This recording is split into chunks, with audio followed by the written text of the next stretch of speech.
Hello and welcome to my first video. I hope I convey my argument well here. Philosophical theists, those who believe in a divine power whom we descend from, bring up some good arguments. But I think most can be entirely countered.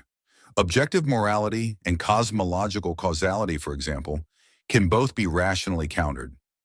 Despite this, there is one argument I saw for a creator which is extremely hard to debate. That is the fine-tuning argument. I first saw the fine-tuning argument in this video from Testify. I will be responding mainly to the argument in this video, so I would encourage you to watch his video to get the context and a real explanation of fine-tuning.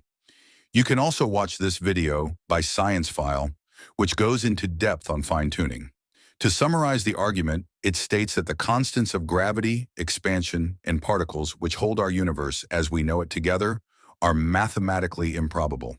The improbable hospitality of our universe towards stars and galaxies shows that a creator is pretty much needed. It was such a convincing argument that I changed my belief. Although I am not certain, I now believe that the odds of a universal creator are high. Despite this, Testify and other religious philosophers like him created their own implications from this which don't match the theory.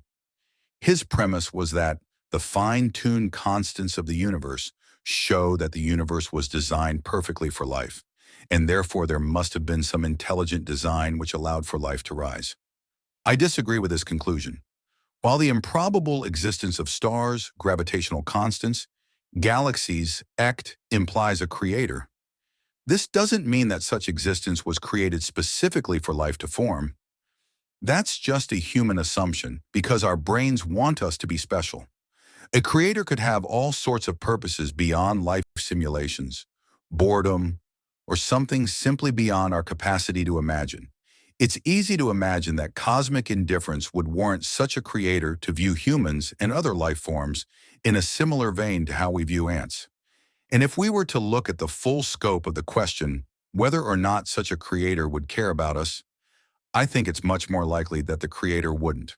The argument of fine-tuning as used by theists ultimately fails as it relies on anthropocentrism, which is by modern standards a flawed ideology. This is the universe we can observe. We can see a little over 45 billion light years in each direction. In it, there are an estimated 2 trillion galaxies and around 100 billion stars in each galaxy.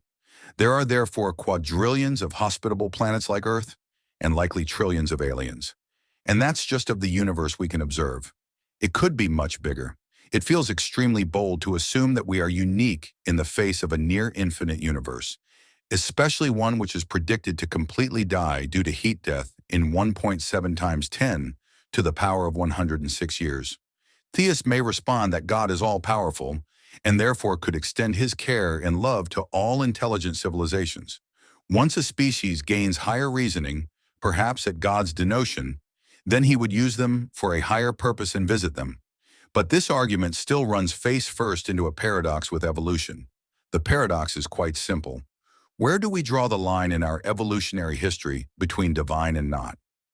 Evolution shows extremely slow transformation over time. It is so fluid and slow that it'd be impossible to say there's a first human. There is nothing to suggest any point where we suddenly gained higher reasoning or consciousness. We have logical theories on the extremely slow development of our advanced brain, like the use of cooked meat. So who is considered special if there is no first human? The genetic and behavioral continuum of evolution makes it impossible to find a clear line where divine status begins. Any such line would be arbitrary and therefore philosophically unsatisfying.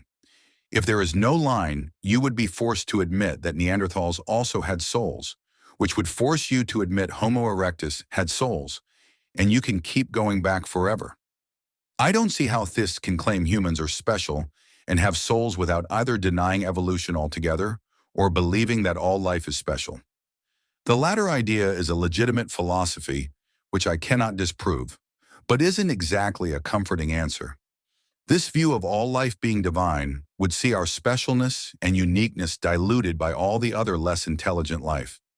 If we were to have one great consciousness merger after death, as some spiritual people believe, we would lose our individuality, which is pretty hard to accept. Of course, something being hard to accept doesn't make it false, but there is no evidence to point towards the divinity of life in the first place. The fine-tuning argument is incredibly convincing in the necessity of a creator.